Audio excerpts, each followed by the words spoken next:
Hey guys, welcome back to the Madrid Pundits, a channel for the Madridistas by the Madridistas and other Madridistas.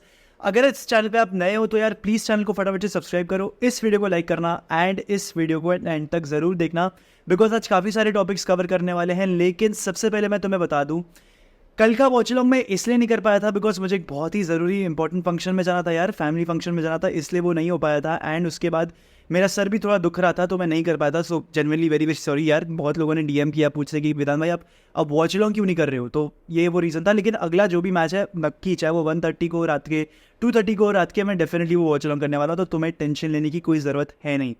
आगे जाके अगर बात करें game के बारे में, रियल दे माद्रिद वर्सेस रायो वालेकानो, तो यहाँ पर मैड्रिड ने इतना इम्प्रेस नहीं करा मुझे प्रॉपर। अभी जस्ट मैच देख के चुका हूँ क्योंकि उस टाइम पे मैं मैच देख नहीं पाया था। एंड हाँ, एक और अनाउंसमेंट मैं तुम्हें करना चाहता था कि मैं मुंबई सिटी वर्सेस अल हिलाल देखने जा रहा हूँ डीवाई पाटिल स्टेडियम। तो अगर तुम वहाँ पर मिलना चाहते हो मुझसे तो मैं मेन स्टैंड पे मिलूंगा, बे पी में तुम्हें मिलूंगा, तो वहाँ पर तुम आ सकते हो और मुझसे मिल सकते हो। बाकी तो अगर हाफ टाइम पे कैंटीन जाना हुआ तो वहाँ जा सकते हैं एंड वहाँ मिलके आराम से बैठ के बात कर सकते हैं। लेकिन coming back to the Madrid game भाई, बात करते हैं मैड्रिड के मैच के बारे में। एक ड्रॉ निकाली है जो कि बहुत ही बड़ा एक टॉकिंग पॉइंट होना चाहिए एंड उतना बड़ा हो नहीं रहा, पता नहीं क्यों। जिरोना टेबल टॉपर्स है, kudos to them for sure. लेकिन यहाँ पर at the same time Real Madrid ने अपनी टेबल पे पॉइंट जो गिरफ्त है वो गिरा ली है कैसे भी करके, तो वहाँ पर मैड्रिड ने एक अच्छी चीज़ पुटअप नहीं करी। लेकिन अब बात करते हैं मैच के बारे में कंप्लीटली। अगर मैं प्लेयर बाय प्लेयर परफॉर्मेंस की बात करूँ ना, तो I think Kepa Arrizabalaga is improving and यहाँ पर आपको क्रेडिट देना पड़ेगा to one guy, Luis Lopes. I think Luis Lopes has done a fantastic job with Kepa Arrizabalaga. यहीं पर आप बात कर लो केपा की बॉल डिस्ट्रीब्यूशन के बारे में, बॉल हैंडलिंग के बारे में, बॉल को ऐसे ग्रैपल करते हैं ना गोलकीपर्स, उसके बारे में अगर मैं बात करूँ तो वहाँ पर सारी चीज़ों में केपा अरिज़ाबलागा में इंप्रूवमेंट आया है। एंड यहाँ पर आपको क्रेडिट देना पड़ेगा to the goalkeeping coach Luis Llopis. यहीं पर मैं डिफेंस की बात करूँ, ओवरऑल अगर मुझे कहना हो तो defence was okay. I think 7/10 तो देना फेयर रेटिंग ही होगा डिफेंस को, बिकॉज यहाँ पर बिल्कुल भी स्टम्बल नहीं करा है। चाहे आप बात कर लो एलेबा की, रूडिगर की, डैनी कारवाहाल की। Carvajal was very very solid and gluten free Carvajal is goat भाई। Gluten free Carvajal was everywhere on the pitch. आप बात करो फाइनल थर्ड में भी जाके कारवाल काफ़ी इंपॉर्टेंट पासेस पुटअप कर रहा था। एंड इनफैक्ट 70th मिनट में आई रिमेंबर कारवाल ने एक बहुत ही अच्छा पास प्ले किया to Rodrygo and he had a very very good opportunity to score a goal. But Rodrygo का फॉर्म नहीं चल रहा है तो चलो ठीक है, उसके ऊपर आगे हम जाएंगे। बट फ्रान गार्सिया की अगर मैं यहाँ पर बात करूँ, I think he was also Okesh. फ्रान Garcia को यहाँ से लेकिन अभी भी बहुत इंप्रूव करना है। आई डोंट थिंक फ्रान गार्सिया ने एक बहुत ही कन्विंसिंग परफॉर्मेंस दिया है बिकॉज फर्स्ट हाफ में उन्होंने बहुत फालतू के पासेस प्ले किया है। एंड एक चीज़ तो मुझे इस गेम से बहुत ही क्लियर हो गया कि फ्रान गार्सिया एक वन डायमेंशनल प्लेयर है। अभी वन डायमेंशनल प्लेयर ऐसा होता है कि वो एक डिफरेंट, मतलब अगर वो प्लेयर यहाँ पर मेरी तरफ अगर ऐसे खड़ा है ना, तो वो इस तरफ पास प्ले नहीं करेगा, वो इसी तरफ पास प्ले करेगा। एंड मिनट 20th पे कामाविंगा को उसने यही किया है, उसने ऐसा ही पास प्ले किया है, एकदम लाउजी सा पास प्ले किया है, जिसकी वजह से रायो वालेकानो के अटैकर्स हैड अ चांस भाई। They genuinely had a chance on goal, but कुदरत का करिश्मा आप कह दो या फिर लक कह लो, वो गोल नहीं हो पाया, तो वो एक अच्छी चीज़ थी।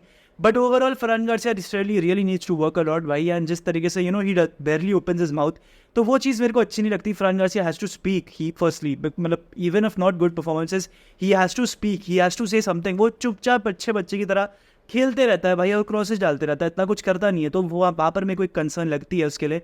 बाकी अगर मैं तुम्हें फॉर्मेशन यहाँ पर एक्सप्लेन करूँ तो मैड्रिड एक 4-4-2 डायमंड में नहीं खेल रही थी, मैड्रिड एक 4-1-3-2 में खेल रही थी, जहाँ पर Eduardo कामाविंगा loan central defensive midfielder का काम कर रहे थे। एंड यहाँ पर जूड बेलिंगम को लेफ्ट हैंड साइड पे और फेडे वैल्वर्डे को राइट हैंड साइड में स्लॉट इन किया था, जहाँ पर कैम पे लूका मॉड्रिच खेल रहे थे और आपको सेंट्रली ज़्यादातर मॉड्रिच और कामाविंगा देखने को मिल रहे थे। एंड जब यूजली ये होता है ना, तब मैड्रिड पोजेशन डोमिनेट करती है एंड कल के मैच में भी मैड्रिड ने पोजेशन डोमिनेट करा है।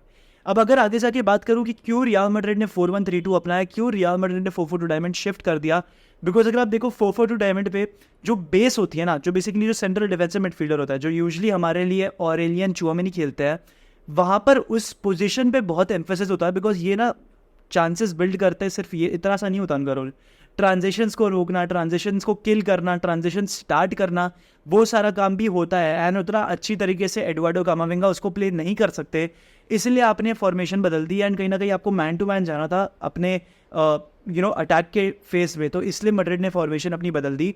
पर क्या इस फॉर्मेशनल चेंज के उतना आपको बेनिफिट हो पाया? बिल्कुल भी नहीं, बिकॉज मैड्रिड का प्रेस बहुत ईजिली ब्रेकेबल हो पा रहा था। उनके प्लेयर्स पेनेट्रेटिव पासेस पुटअप करके प्रॉपर एक लाइन पूरी ऐसी ब्रेक कर पा रहे थे बहुत ही कंफर्टेबली, बहुत ईजिली। तो ये एक ऐसी चीज़ थी जो आपको बिल्कुल भी नहीं करनी थी। And I don't know referees क्या सोचते हैं। Outside the box first half में एक बहुत ही बड़ा एल्बो ऐसा मार दिया गया भाई विनिशियस को, लेकिन तो भी कुछ नहीं हुआ। ठीक है, आपने फाउल नहीं दिया, आपने येलो कार्ड नहीं दिया, कुछ नहीं दिया, आपको outside the box free kick तो देनी ही चाहिए थी उसके लिए, लेकिन वो भी नहीं हुई। तो आई जेन्युइनली डोंट अंडरस्टैंड कि RFEF के रेफरीज या फिर स्पेनिश फेडरेशन के रेफरीज कर क्या रहे हैं, बिकॉज यहाँ पर एक बहुत ही ईजी अपॉर्चुनिटी था of giving a free kick outside the box and वो आपने नहीं किया। तो it's really very very strange for me. बाकी मुझे कुछ क्वेश्चंस कार्लो एंचेलोटी से भी पूछने ही पड़ेंगे भाई। सबसे पहले तो आपने जूड बेलिंगम को किस बेसिस पे फोर्स कराया to play full 90 minutes with an injured shoulder. Minute 25 में जूड बेलिंगम को एक इंजरी हो जाती है एंड तब से लेके टुवर्ड्स दी एंड तक जूड बेलिंगम अपना पूरा शोल्डर से पकड़े हुए होते हैं, तो भी कार्लो एंचेलोटी जूड बेलिंगम को सब ऑफ नहीं करते। इसका मतलब तो यही हो गया ना कि आप अपने एक प्लेयर पे बहुत ज़्यादा ओवर डिपेंडेंट हो, यही उसका मतलब होता है। और क्या मतलब होता है, बिकॉज आपकी प्लेयर को यहाँ पर शोल्डर इंजरी हो रखी है तो भी आप उसको खिलाया जा रहे हो, इसका कुछ सेंस नहीं बनता, इसको आपको करना नहीं चाहिए था। अगर एक और क्वेश्चन मुझे पूछना हो तो आपने पहले एडवार्डो कामाविंगा को लोन सेंट्रल डिफेंसिव मिडफील्डर खिलाया, फिर भाई की आँख ऐसे उसको यहाँ पर लग गई, फिर आपने उसको लेफ्ट बैक पे शिफ्ट कर दिया एंड आपको गोल्स चाहिए, आपने अपने मिडफील्डर को हटा के एक डिफेंडर को खिला दिया। मेरे को एक ये जेन्युइन बहुत बड़ा क्वेश्चन होता है कार्लो एंचेलोटी के लिए, क्योंकि आपको जब गोल्स चाहिए होते हैं आप डिफेंडर खिला देते हो, तो आप एक्सपेक्ट करते हो अपने डिफेंडर से कि वो गोल मारेंगे। तो वहाँ पर मेरे को एक बहुत बड़ी कंसर्न लगती है फॉर कार्लो एंचेलोटी एंड मुझे समझ नहीं आता क्यों ऐसा कार्लो एंचेलोटी ने किया है। उसके ऊपर दो और सिचुएशंस है, आर्दा गुलर और ब्राहीम दियाज को क्यों नहीं खिलाया जा रहा। आपको मालूम है जूड बेलिंगम इंजर्ड है, आपके पास दो और प्लेयर्स है जो उसी पोजीशन पे खेलते हैं, आर्दा गुलर और ब्राहीम ट्रेडिशनली तो नंबर 10 ही है ना, ट्रेडिशनली वो उसी पोजीशन पे खेलते हैं ना, तो आप उनको वहां पर खिला सकते थे। आप बहुत कंफर्टेबली जूड बेलिंगम को हटा के आर्दा गुलर या फिर ब्राहीम डियाज को खिला सकते थे, लेकिन आपने वो भी नहीं किया बिकॉज ऑब्वियसली आपको क्लियरली कॉन्फिडेंस ब्राहीम डियाज पे तो है ही नहीं कि he can play, he can score goals, he can create chances, वैसा आपको उस प्लेयर पे कॉन्फिडेंस है ही नहीं, तो आप कैसे करोगे। तो वो वाली सारी बातें हैं भाई। और Carlo Ancelotti really needs to rethink what he is doing, because इस तरीके से चलते रहा तो पूरी बात नहीं बनेगी। बाकी मैड्रिड के पास बहुत ही सारी अपॉर्चुनिटीज़ थी जहाँ पर मैड्रिड बहुत ही कंफर्टेबली स्कोर कर सकती थी, लेकिन ऑब्वियसली मैड्रिड ने नहीं किया एंड इसलिए हम मैच ड्रॉ कर बैठे हैं और अब सेकंड है टेबल पे। लेकिन अगर आगे जाके बात करें यहाँ पर किलियन एम्बाप्पे के ऊपर मैड्रिड ने एक बहुत ही बड़ा अनाउंसमेंट कर दिया है। तो क्या था वो अनाउंसमेंट, मैं ज़रा तुम्हें पढ़ के बताना चाहता हूँ। तो मैड्रिड ने अपने ऑफिशियल इंस्टाग्राम हैंडल पे पुटअप किया कि given information in the media about negotiations between the player Kylian Mbappe and our club Real Madrid state that this information is categorically false and negotiations have not taken place with a player who belongs to Paris Saint-Germain। यहाँ पर Madrid ने एक बहुत clear indication दे दिया कि भाई हमारा कुछ लेना देना नहीं है। इसके बहुत सारे मतलब हो सकते हैं एंड इसको चलो अब डीप करते हैं। सबसे पहले तो क्या वजह है रियल मैड्रिड ने ये पोस्ट किया, तो मैं सबसे पहले तो मैं बता दूं बैलोन डोर सेरेमनी जो अभी हुई थी, मैंने उसके ऊपर बात भी करी थी एक वीडियो में, अगर तुमने वो वीडियो खोल के देखी हो तो बेसिकली क्या होता है बैलोन डोर सेरेमनी में एल चेरिंगीटो के जर्नलिस्ट पूछते हैं एम्बाप्पे से that will we see you in Madrid in 2024। तो बंदे ने प्रॉपर एक अच्छी स्माइल दी है उस क्वेश्चन के बाद, ऑल्दो उसको आंसर नहीं किया है। उसके बाद सिर्फ वो नहीं होता, एक और चीज़ होती है, एल चेरिंगीटो और प्लेयर्स से पूछते हैं कि क्या तुम एक्सपेक्ट करते हो किलियन एम्बाप्पे से कि वो रियल मैड्रिड जाएगा 2024 में। तो मतलब ये इसके ऊपर कोई वीडियो नहीं है, इसके ऊपर आर्टिकल आया है, ठीक है, इसके ऊपर कोई क्लियर फुटेज नहीं है। तो यहाँ पर कहता है कि बहुत सारे प्लेयर्स ये मान के चल के बैठे हैं कि रियल मैड्रिड नेगोशिएट भी कर रही है एम्बाप्पे के लिए and eight the same time Real Madrid से वो एक्सपेक्ट भी करते हैं कि वो किलियन एम्बाप्पे लेकर आएंगे। तो ये तो प्रॉपर एकदम फेक प्रोपेगेंडा है ना, ये तो एक प्रॉपर फेक न्यूज़ है। Because at the same time आपके PSG बेस्ड मीडिया या फिर मैं बोल लूँ ल परेसिया ये सारे क्लेम करते हैं कि भाई एम्बाप्पे तो रिन्यू कर बैठेगा PSG के साथ। तो ये प्रॉपर एक मीडिया को इन्फॉर्मेशन दी जाती है, हीड की जाती है एंड उसकी बेसिस पे प्रॉपर न्यूज़ सर्कुलेट की जाती है। तो ये एकदम बेफालतू की बकवास न्यूज़ मैड्रिड को क्लियर करनी पड़ गई थी। एंड क्या इसका इम्प्लीकेशन ये है कि मैड्रिड फ्यूचर में नहीं जाएगी किलियन एम्बाप्पे के लिए, तो मैं तुम्हें बता दूं ऐसा नहीं है। मैड्रिड बिल्कुल जाने वाली है किलियन एम्बाप्पे के लिए इन 2024। लेकिन क्या इस समय नेगोशिएशंस चल रहे हैं, तो मैं तुम्हें बता दूं इस समय एट प्रेजेंट तो नेगोशिएशंस नहीं चल रहे रियल मैड्रिड के विद किलियन एम्बाप्पे। एंड उसके ऊपर पूरा वो आर्टिकल, पूरा वो पोस्ट, पूरा वो इंस्टाग्राम पोस्ट बेस्ड था।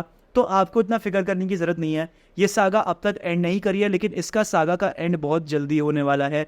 2024 में फाइनली दोस्तों हमको वो आंसर मिल जाएगा क्या किलियन एम्बाप्पे कभी भी even in the near future real Madrid के लिए खेलेंगे या नहीं। उसका आंसर आपको फ्यूचर में मई 2024 में मिल जाएगा। क्या वो पेरिस के लिए कॉन्ट्रैक्ट एक्सटेंड कर लेंगे? मेरे लिए personally I don't think so. यहीं पर at the same time Liverpool भी घुस सकती है, बिकॉज उनको साला को लेट गो करना है एंड आपको एक स्टार प्लेयर चाहिए होगा। अगर आप एक स्टार प्लेयर को जब बेचते हो तब आपको एक नया स्टार प्लेयर लाना पड़ेगा। तो इंस्टेड ऑफ मोहम्मद साला आप वहाँ पर किलियन एम्बापे को लाना चाहते हो, but at the same time Madrid भी है इस रेस में। तो देखते हैं भाई, बहुत कॉम्प्लिकेटेड होने वाली है सिचुएशन इन 2024, लेकिन अभी के लिए हम इतना बात नहीं करेंगे। अगर आपको आज का वीडियो अच्छा लगा हो तो प्लीज़ लाइक कर देना, मैड्रिड पंडित्स को सब्सक्राइब कर देना, एंड विद दिस हाला मदरीद इनामास हस्ता फिराल वामुस रियाल।